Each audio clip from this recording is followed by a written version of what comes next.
Welcome to Light and Shadow, a podcast about the complex themes presented in the horror genre. Much like the campfire stories of old, horror takes us into the dark corners of the world. It challenges us to face reality and confront our fears. So come, gather around the fire. Together, we'll explore what horror has to offer and venture off the beaten path. I'm your host, Nicole, and it's time to share another dark tale.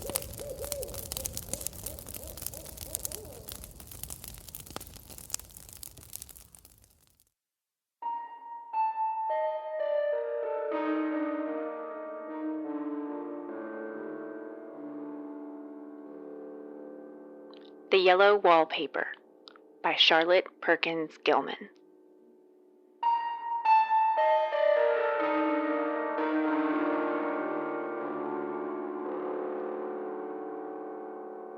It is very seldom that mere ordinary people like John and myself secure ancestral halls for the summer. A colonial mansion, a hereditary estate, I would say a haunted house, and reach the height of romantic felicity, but that would be asking too much of fate.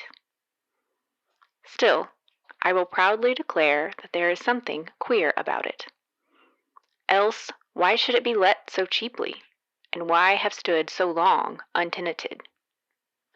John laughs at me, of course, but one expects that in marriage.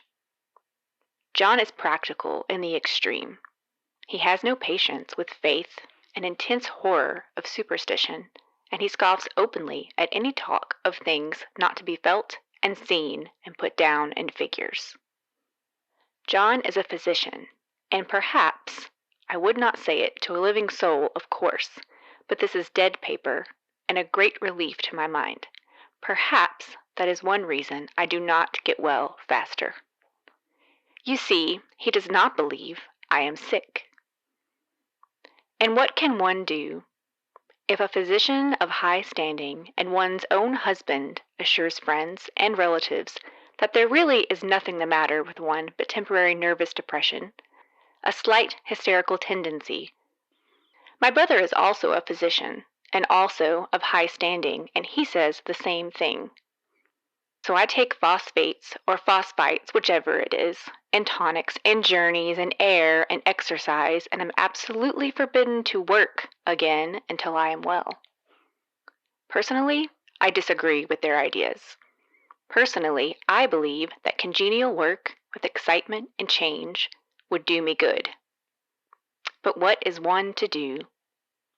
I did write for a while in spite of them, but it does exhaust me a good deal, having to be so sly about it, or else met with heavy opposition. I sometimes fancy that in my condition, if I had less opposition and more society and stimulus, but John says the very worst thing I can do is think about my condition, and I confess it always makes me feel bad. So I will let it alone and talk about the house. The most beautiful place. It is quite alone, standing well back from the road, quite 3 miles from the village. It makes me think of English places that you read about, for there are hedges and walls and gates that lock, and lots of separate little houses for the gardeners and people. There is a delicious garden. I never saw such a garden, large and shady, full of box-bordered paths and lined with long grape-covered arbors with seats under them. There were greenhouses too, but they are all broken now. There was some legal trouble, I believe, something about the heirs and co-heirs. Anyhow, the place has been empty for years. That spoils my ghostliness, I am afraid, but I don't care. There is something strange about the house. I can feel it. I even said so to John one moonlit evening, but he said what I felt was a drought and shut the window. I get unreasonably angry with John sometimes. I'm sure I never used to be so sensitive. I think it is due to this nervous condition.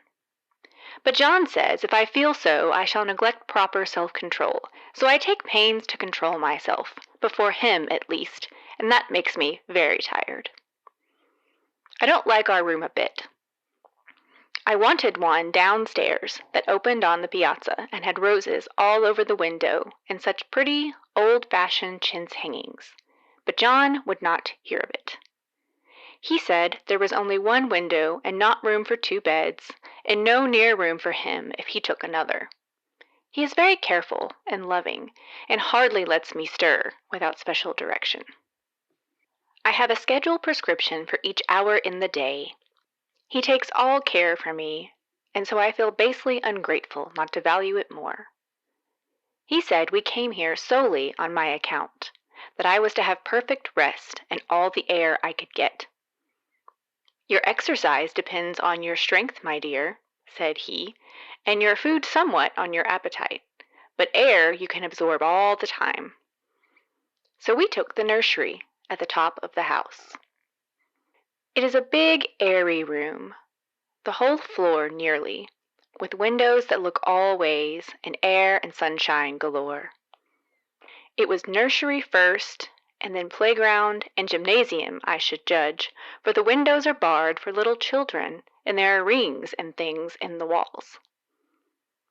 The paint and paper look as if a boys' school had used it. It is stripped off, the paper, in great patches all around the head of my bed, about as far as I can reach, and in a great place on the other side of the room, low down. I never saw a worse paper in my life.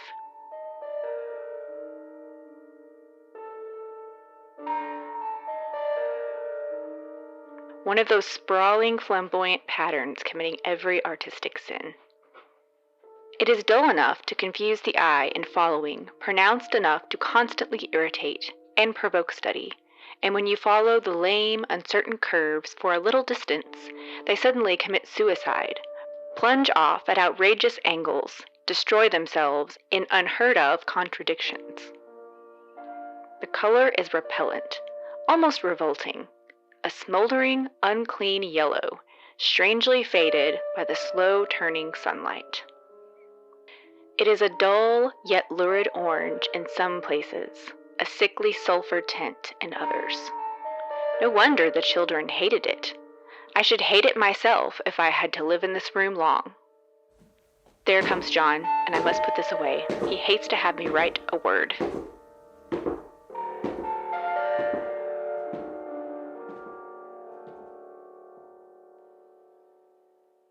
We have been here 2 weeks, and I haven't felt like writing before, since the first day. I am sitting by the window now, up in this atrocious nursery, and there is nothing to hinder my writing as much as I please, save lack of strength. John is away all day, and even some nights when his cases are serious. I am glad my case is not serious. But these nervous troubles are dreadfully depressing. John does not know how much I really suffer. He knows there is no reason to suffer, and that satisfies him. Of course, it is only nervousness. It does weigh on me so not to do my duty in any way. I meant to be such a help to John, such a real rest and comfort, and here I am a comparative burden already. Nobody would believe what an effort it is to do what little I am able, to dress and entertain and order things.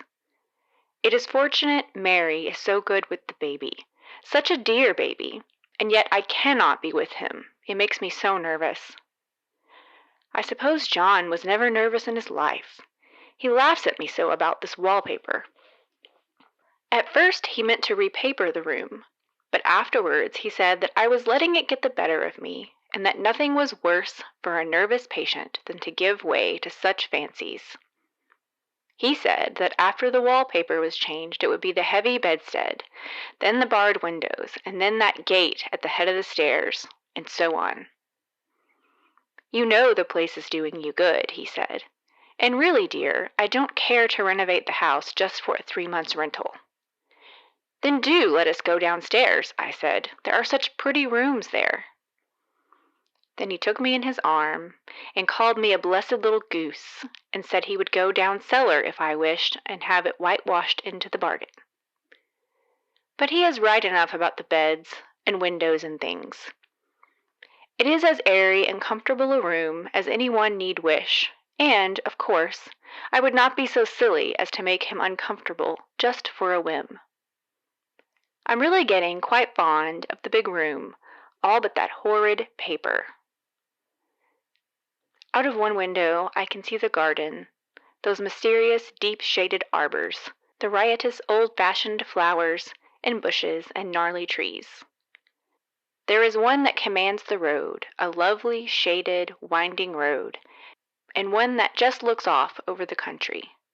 A lovely country, too, full of great elms and velvet meadows. Out of another I get a lovely view of the bay and a little private wharf belonging to the estate. There is a beautiful shaded lane that runs down there from the house. I always fancy I see people walking in these numerous paths and arbors, but John has cautioned me not to give way to fancy in the least. He says that with my imaginative power and habit of story-making, a nervous weakness like mine is sure to lead to all manner of excited fancies, and that I ought to use my will and good sense to check the tendency. So I try. I think sometimes that if I were only well enough to write a little, it would relieve the press of ideas and rest me. But I find I get pretty tired when I try. It is so discouraging not to have any advice and companionship about my work. When I get really well, John says he will ask Cousin Henry and Julia down for a long visit, but he says he would as soon put fireworks in my pillowcase as to let me have those stimulating people about now. I wish I could get well faster. But I must not think about that. This paper looks to me as if it knew what a vicious influence it had. There is a recurrent spot where the pattern lolls like a broken neck and two bulbous eyes stare at you upside down. I got positively angry with the impertinence of it and the everlastingness. Up and down and sideways they crawl, and those absurd, unblinking eyes are everywhere. There is one place where two breadths didn't match, and the eyes go all up and down the line, one a little higher than the other. I never saw so much expression in an animate thing before, and we all know how much expression they have. I used to lie awake as a child and get more entertainment and terror out of blank walls and plain furniture than most children could find in a toy store. I remember what a kindly wink the knobs of our big old bureau used to have, and there was one chair that always seemed like a strong friend. I used to feel that if any of the other things looked too fierce, I could always hop into that chair and be safe. The furniture in this room is no worse than inharmonious, however, for we had to bring it all from downstairs. I suppose when this was used as a playroom, they had to take the nursery things out, and no wonder. I never saw such ravages as the children have made here. The wallpaper, as I said before, is torn off in spots, and it sticketh closer than a brother. They must have had perseverance as well as hatred. Then the floor is scratched and gouged and splintered. The plaster itself is dug out here and there, and this great heavy bed, which is all we found in the room, looks as if it had been through the wars. But I don't mind it a bit, only the paper. There comes John's sister. Such a dear girl as she is, and so careful of me, I must not let her find me writing. She is a perfect, enthusiastic housekeeper, and hopes for no better profession. I verily believe she thinks it is the writing which made me sick. But I can write when she is out, and see her a long way off from these windows. This wallpaper has a kind of sub-pattern in a different shade, a particularly irritating one, for you can only see it in certain lights, and not clearly then. But in the places where it isn't faded, and where the sun is just so, I can see a strange, provoking, formless sort of figure that seems to sulk about behind that silly and conspicuous front design. There's Sister on the stairs.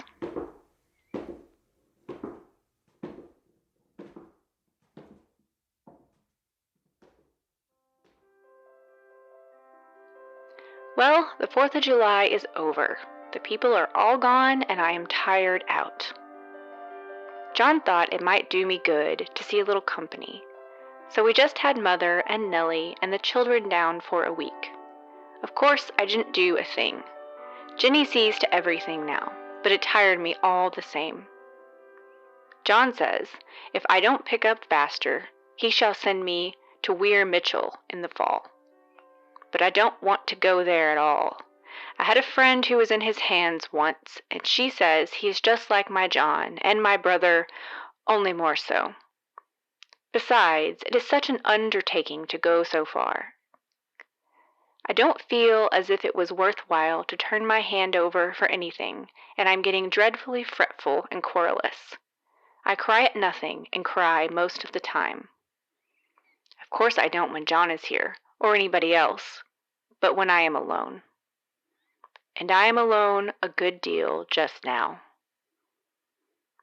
John is kept in town very often by serious cases, and Jenny is good and lets me alone when I want her to. So I'll walk a little in the garden or down the lovely lane, sit on the porch under the roses, and lie down up here a good deal. I'm getting really fond of the room in spite of the wallpaper, perhaps because of the wallpaper. It dwells in my mind so. I lie here on this great, immovable bed, it is nailed down, I believe, and follow that pattern about by the hour. It is as good as gymnastics, I assure you. I start, we'll say, at the bottom, down in the corner over there where it has not been touched, and I determine for the 1000th time that I will follow that pointless pattern to some sort of a conclusion. I know a little of the principles of design, and I know this thing was not arranged on any laws of radiation or alternation or repetition or symmetry or anything else that I ever heard of. It is repeated, of course, by the breadths, but not otherwise. Looked at in one way, each breadth stands alone, the bloated curves and flourishes, a kind of debased Romanesque, with delirium tremens, go waddling up and down in isolated columns of fatuity.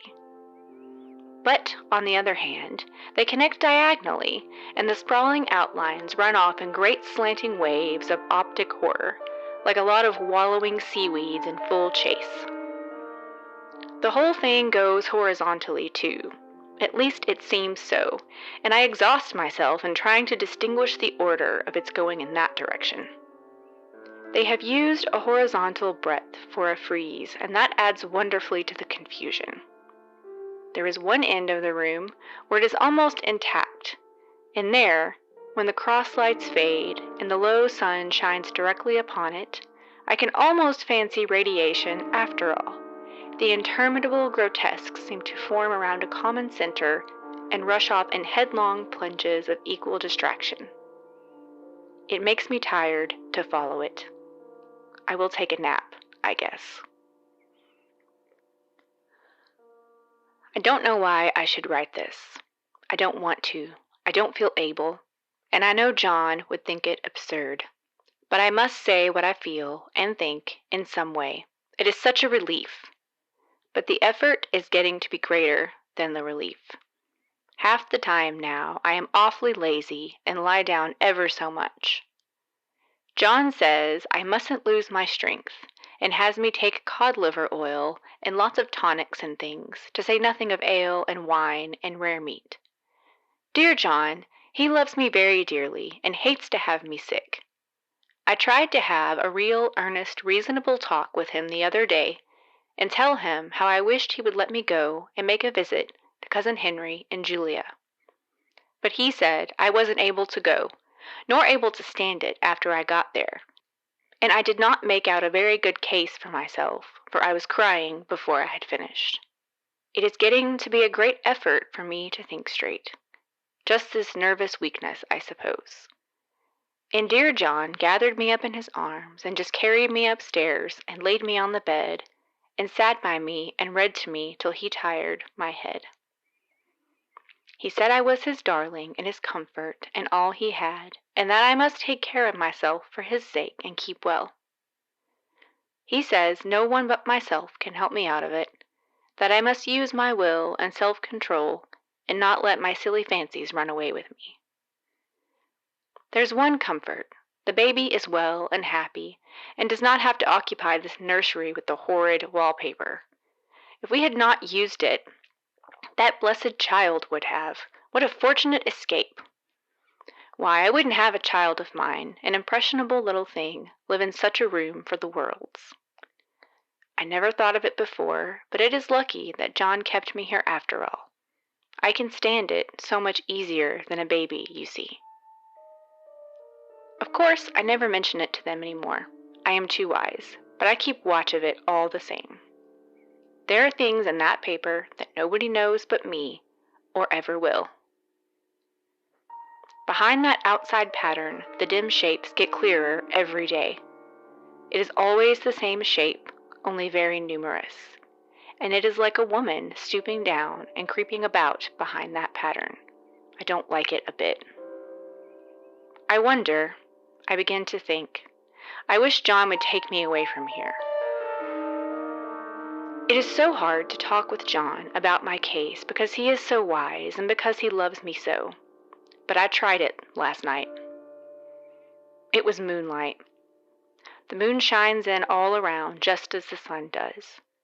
I hate to see it sometimes. It creeps so slowly and always comes in by one window or another. John was asleep, and I hated to wake him, so I kept still and watched the moonlight on that undulating wallpaper till I felt creepy. The faint figure behind seemed to shake the pattern just as if she wanted to get out. I got up softly and went to feel and see if the paper did move, and when I came back, John was awake. "What is it, little girl?" he said. "Don't go walking about like that. You'll get cold." I thought it was a good time to talk, so I told him that I really was not gaining here, and that I wished he would take me away. "Why, darling," said he, "our lease will be up in 3 weeks, and I can't see how to leave before. The repairs are not done at home, and I cannot possibly leave town just now. Of course, if you were in any danger, I could and would, but you really are better, dear, whether you can see it or not. I am a doctor, dear, and I know. You are gaining flesh and color. Your appetite is better. I feel really much easier about you." "I don't weigh a bit more," said I, "nor as much, and my appetite may be better in the evening when you are here, but it is worse in the morning when you are away." "Bless her little heart," said he with a big hug. "She shall be as sick as she pleases, but now let's improve the shining hours by going to sleep and talk about it in the morning." "And you won't go away?" I asked gloomily. "Why, how can I, dear? It is only 3 weeks more, and then we will take a nice little trip of a few days while Jenny is getting the house ready. Really, dear, you are better." "Better in body, perhaps," I began, and stopped short, for he sat up straight and looked at me with such a stern, reproachful look that I could not say another word.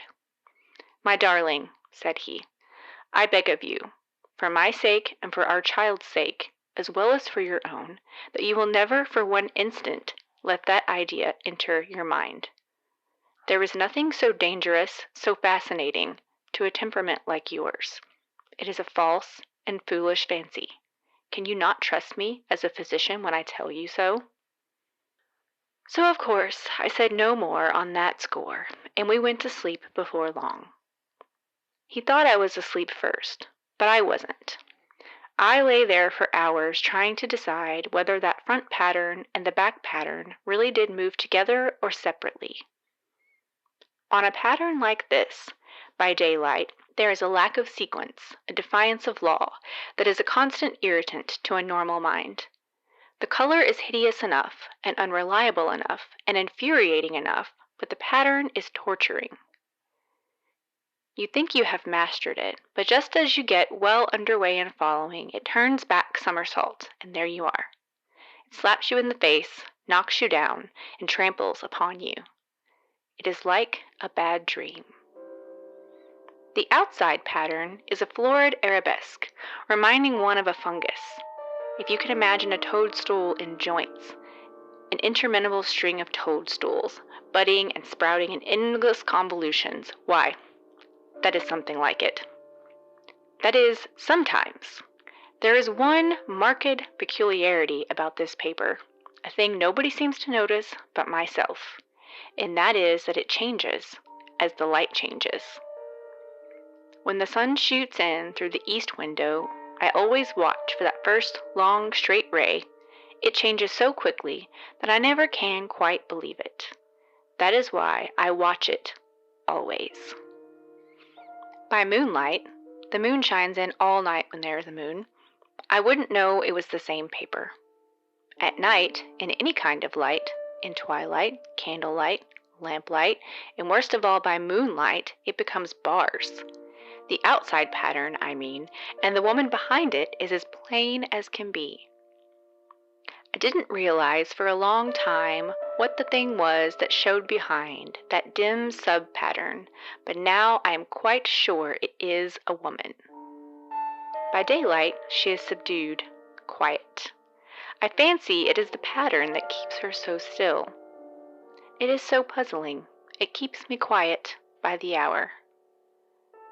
I lie down ever so much now. John says it is good for me and to sleep all I can. Indeed, he started the habit by making me lie down for an hour after each meal. It is a very bad habit, I am convinced, for, you see, I don't sleep. And that cultivates deceit, for I don't tell them I'm awake. Oh, no. The fact is, I am getting a little afraid of John. He seems very queer sometimes, and even Jenny has an inexplicable look. It strikes me occasionally, just as a scientific hypothesis, that perhaps it is the paper. I have watched John when he did not know I was looking, and come into the room suddenly on the most innocent excuses, and I've caught him several times looking at the paper. And Jenny, too. I caught Jenny with her hand on it once. She didn't know I was in the room, and when I asked her in a very quiet voice, with the most restrained manner possible, what she was doing with the paper, she turned around, as if she had been caught stealing, and looked quite angry, asked me why I should frighten her so. Then she said that the paper stained everything it touched, and that she had found yellow smooches on all my clothes and John's, and she wished we would be more careful. Did not that sound innocent? But I know she was studying that pattern, and I am determined that nobody shall find it out but myself. Life is very much more exciting now than it used to be. You see, I have something more to expect, to look forward to watch. I really do eat better, and am more quiet than I was. John is so pleased to see me improve. He laughed a little the other day and said I seemed to be flourishing in spite of my wallpaper. I turned it off with a laugh. I had no intention of telling him it was because of the wallpaper. He would make fun of me. He might even want to take me away. I don't want to leave now until I have found it out. There is a week more, and I think that will be enough.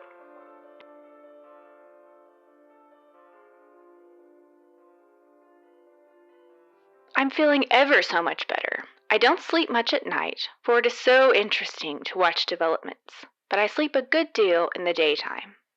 In the daytime, it is tiresome and perplexing. There are always new shoots on the fungus and new shades of yellow all over it. I cannot keep count of them, though I have tried conscientiously. It is the strangest yellow, that wallpaper. It makes me think of all the yellow things I ever saw, not beautiful ones like buttercups, but old, foul, bad yellow things. But there is something else about that paper, the smell. I noticed it the moment we came into the room, but with so much air and sun, it was not bad. Now we have had a week of fog and rain, and whether the windows are open or not, the smell is here. It creeps all over the house. I find it hovering in the dining room, skulking in the parlor, hiding in the hall, lying in wait for me on the stairs. It gets into my hair. Even when I go to ride, if I turn my head suddenly and surprise it, there is that smell. Such a peculiar odor, too. I have spent hours in trying to analyze it, to find what it smelled like. It is not bad at first, and very gentle, but quite the subtlest, most enduring odor I ever met. In this damp weather, it is awful. I wake up in the night and find it hanging over me. It used to disturb me at first. I thought seriously of burning the house to reach the smell. But now I am used to it. The only thing I can think of is that it is like the color of the paper, a yellow smell. There is a very funny mark on this wall, low down near the mopboard, a streak that runs around the room. It goes behind every piece of furniture, except the bed, a long, straight, even smooch, as if it had been rubbed over and over. I wonder how it was done, and who did it, and what they did it for. Round and round and round, round and round and round. It makes me dizzy. I really have discovered something at last. Through watching so much at night, when it changes so, I have finally found out. The front pattern does move, and no wonder the woman behind shakes it. Sometimes I think there are a great many women behind, and sometimes only one, and she crawls around fast, and her crawling shakes it all over. Then, in the very bright spots, she keeps still, and in the very shady spots, she just takes hold of the bars and shakes them hard. And she is trying all the time to climb through, but nobody could climb through that pattern. It strangles so, and I think that is why it has so many heads. They get through, and then the pattern strangles them off and turns them upside down and makes their eyes white. If those heads were covered or taken off, it would not be half so bad. I think that woman gets out in the daytime, and I'll tell you why, privately. I've seen her. I can see her out of every one of my windows. It is the same woman, I know, for she is always creeping, and most women do not creep by daylight. I see her in that long, shaded lane, creeping up and down. I see her in those dark grape arbors, creeping all around the garden. I see her on that long road, under the trees, creeping along, and when a carriage comes, she hides under the blackberry vines. I don't blame her a bit. It must be very humiliating to be caught creeping by daylight. I always lock the door when I creep by daylight. I can't do it at night, for I know John would suspect something at once. And John is so queer now that I don't want to irritate him. I wish he would take another room. Besides, I don't want anybody to get that woman out at night but myself. I often wonder if I could see her out of all the windows at once. But, turn as fast as I can only see out of one at a time. And though I always see her, she may be able to creep faster than I can turn. I have watched her sometimes away off in the open country, creeping as fast as a cloud shadow in a high wind. If only that top pattern could be gotten off from the under one. I mean to try it, little by little. I have found out another funny thing, but I shan't tell it this time. It does not do to trust people too much. There are only 2 more days to get this paper off, and I believe John is beginning to notice. I don't like the look in his eyes. And I heard him ask Jenny a lot of professional questions about me. She had a very good report to give. She said I slept a good deal in the daytime. John knows I don't sleep very well at night, for all I'm so quiet. He asked me all sorts of questions, too, and pretended to be very loving and kind, as if I couldn't see through him. Still, I don't wonder he acts so, sleeping under this paper for 3 months. It only interests me, but I feel sure John and Jenny are secretly affected by it. Hurrah! This is the last day, but it is enough. John is to stay in town overnight and won't be out until this evening. Jenny wanted to sleep with me, the sly thing, but I told her I should undoubtedly rest better for a night all alone. That was clever, for really I wasn't alone a bit. As soon as it was moonlight and that poor thing began to crawl and shake the pattern, I got up and ran to help her. I pulled and she shook. I shook and she pulled. And before morning, we had peeled off yards of that paper, a strip about as high as my head and half around the room. And then, when the sun came and that awful pattern began to laugh at me, I declared I would finish it today. We go away tomorrow, and they are moving all my furniture down again to leave things as they were before. Jenny looked at the wall in amazement, but I told her merrily that I did it out of pure spite at the vicious thing. She laughed and said she wouldn't mind doing it herself, but I must not get tired. How she betrayed herself that time. But I am here, and no person touches this paper but me, not alive.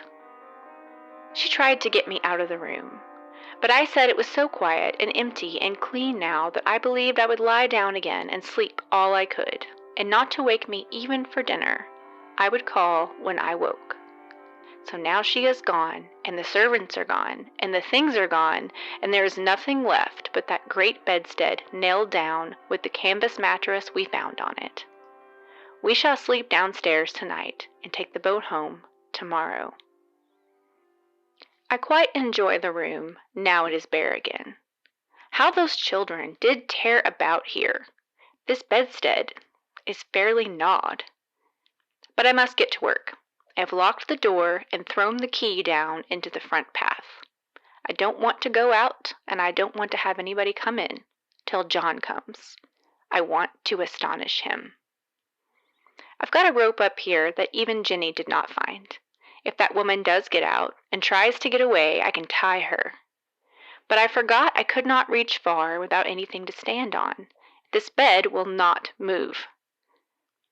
I tried to lift and push it until I was lame, and then I got so angry I bit off a little piece at one corner, but it hurt my teeth. Then I peeled off all the paper I could reach, standing on the floor. It sticks horribly, and the pattern just enjoys it.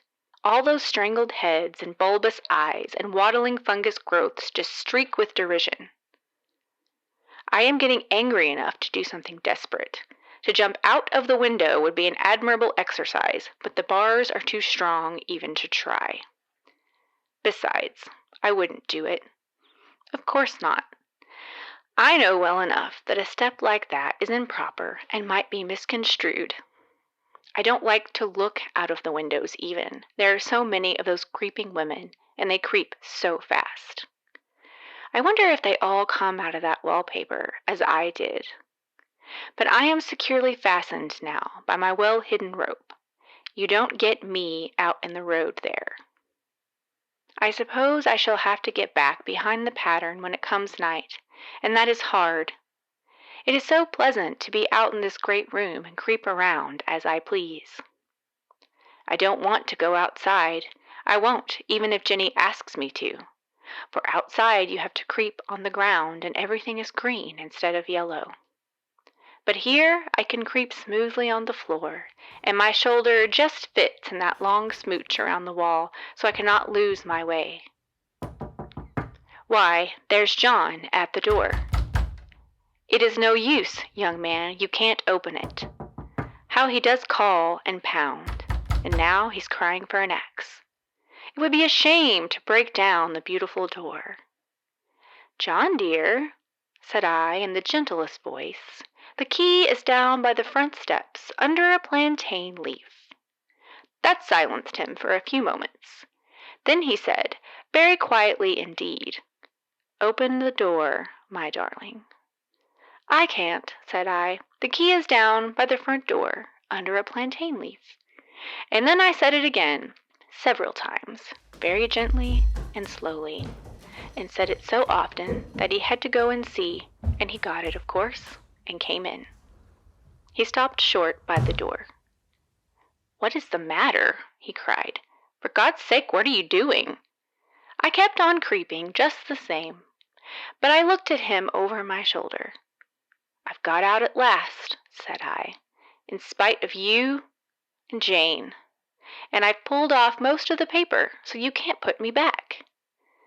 Now, why should that man have fainted?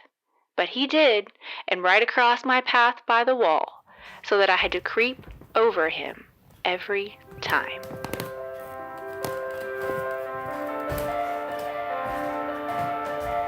Thanks for tuning in. You can find the show on Instagram and Facebook at Light and Shadow Pod. If you really love the show, you can sign up to become a supporter on Patreon for early access to all episodes and more.